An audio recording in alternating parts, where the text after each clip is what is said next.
சிலை வணங்கும் சமூகத்தில் பிறந்தவர் நபி இப்ராஹிம் அலைஹி வஸல்லம் அவர்கள். இப்ராஹிம் நபியின் தந்தை ஆசார், அவரும் ஒரு சிலை வணங்கி சிலைகளை செய்து விற்பவர். இப்ராஹிம் நபிக்கு சிறு வயதிலேயே சிலைகளின் பெயர்களையும் சிலைகளை வடிவமைக்கும் முறைகளையும் கற்றுக் கொடுத்தார். ஆனாலும் இப்ராஹிம் நபி சிறு வயதிலேயே சிந்தனைகளை செலுத்தினார். மனிதன் வடிவமைக்கக்கூடிய இந்த சிலைகள் எப்படி இறைவனாக இருக்க முடியும்? இதை அழைத்தால் அது பதிலளிப்பதில்லையே, இதற்கு உணவு கொடுத்தால் அது சாப்பிடுவதில்லையே. இது போன்ற கேள்விகள் இப்ராஹிம் நபியின் சிந்தனைக்கு வந்து கொண்டே இருந்தது. ஒரு நாள் இது குறித்து தந்தையிடம் கேட்டார். தந்தையே, நீங்கள் உருவாக்கும் சிலையை கடவுள் என்று சொல்கிறீர்கள். அப்படியானால் நீங்கள் தான் கடவுளை படைக்கிறீர்கள். இந்த சிலைகளால் பேசவும் முடியாது, நாம் பேசினால் கேட்கவும் முடியாது. பிறகு எப்படி இதனை கடவுளாக வணங்குவது? இதை பற்றி நீங்கள் சிந்தித்து பார்க்க மாட்டீர்களா என்று கேட்டார். அதற்கு எமது முன்னோர்கள் செய்தார்கள், அதையே நாமும் செய்கிறோம் என்றார் தந்தை. பிறகு அவரின் சமூகத்தாரிடம் கேட்டார்கள். அவர்களும் அதே பதிலை தான் சொன்னார்கள். எமது முன்னோர்கள் வணங்கினார்கள், வழிபட்டார்கள், அதையே நாமும் செய்கிறோம் என்றார்கள். கடவுள் பற்றிய தேடல் அதிகரிக்க அந்த காலத்து மக்கள் எதையெல்லாம் கடவுளாக வணங்கி வந்தார்களோ அவை அனைத்தை பற்றியும் அறிந்து கொள்ள விரும்பினார்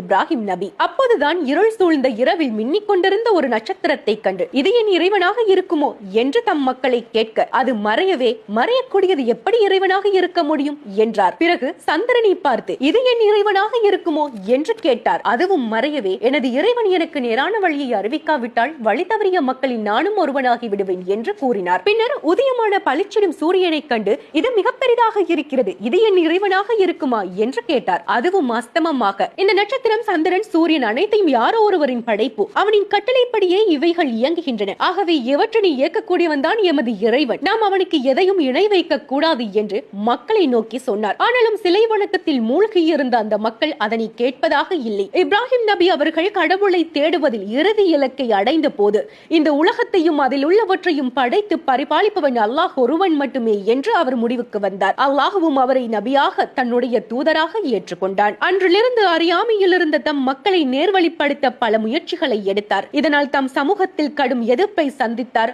ஆனாலும் சோர்ந்து விடவில்லை. ஒருமுறை அந்த ஊரில் திருவிழா வந்தது. ஊருக்கு வெளியே இருக்கும் கடவுளை வணங்க அனைவரும் அங்கே சென்றார்கள். அப்போது இப்ராஹிம் நபி ஊரில் உள்ள அங்கே இருக்கக்கூடிய பெரிய சிலை ஒன்றை மட்டும் விட்டுவிட்டு மற்ற அனைத்து சிலைகளையும் உடைத்து நொறுக்கினார். பிறகு அந்த பெரிய சிலையின் கையில் கோடரியை மாட்டி வைத்துவிட்டு அங்கிருந்து சென்று விட்டார். ஊர் திரும்பிய மக்கள் தமது சிலைகள் உடைக்கப்பட்டிருப்பதை கண்டு ஆத்திரம் அடைந்தார்கள். ஊருக்கு ஆபத்து வரும் என்று பயந்தார்கள். யார் இந்த வேலையை செய்திருப்பார்கள் என்ற போது இப்ராஹிம் தான் இதனை செய்திருப்பார் என்று அவர் மேல் சந்தேகம் கொண்டு அவரை அழைத்து வந்து, நீதான் இந்த வேலையை செய்தாயா என்று கேட்டார்கள். அதற்கு அவர், நான் இதை செய்யவில்லை, அதோ பாருங்கள், அந்த பெரிய சிலையின் கையில் தான் கோடரி இருக்கின்றது, அதனிடம் வேணுமானால் கேட்டு பாருங்களேன், யார் உடைத்தார் என்று அது சொல்லும் என்றார். உடனே அந்த மக்கள், சிலைகள் எப்படி பேசும் என்றார்கள். இந்த சந்தர்ப்பத்தினை தான் எதிர்பார்த்து இருந்தார் இப்ராஹிம் நபி. இதனால் எந்த பயனும் இல்லாத, உங்களுக்கு எந்த தீமையும் செய்ய முடியாத, பேச முடியாத, தன்னை பாதுகாத்துக் கொள்ள முடியாத இந்த சிலையை ஏன் வணங்குகிறீர்கள்? சிந்தித்து பார்க்க மாட்டீர்களா? நம்மை படைத்த அல்லாஹுவை வணங்குங்கள் என்றார். ஆனாலும் மக்கள் அதை ஏற்றுக்கொள்ள தயாராக இல்லை. கோபத்தின் உச்சத்திற்கே போனார்கள். இவர் தம் கடவுளை குறை கூறி கடவுளுக்கு தீமை செய்கிறார், இவரை தீயிலிட்டு எரிக்க வேண்டும் என முடிவு செய்தார்கள். இப்ராஹிம் நபியும் அதனை துணிச்சலாக ஏற்றார்கள். அவர்களின் முடிவுப்படி இப்ராஹிம் நபியை நெருப்பில் எறிய தயாரானார்கள். அப்போது வந்த ஜிப்ரில் அலைஹி வஸல்லம் அவர்கள், இப்ராஹிமே, உங்களுக்கு உதவி வேண்டுமா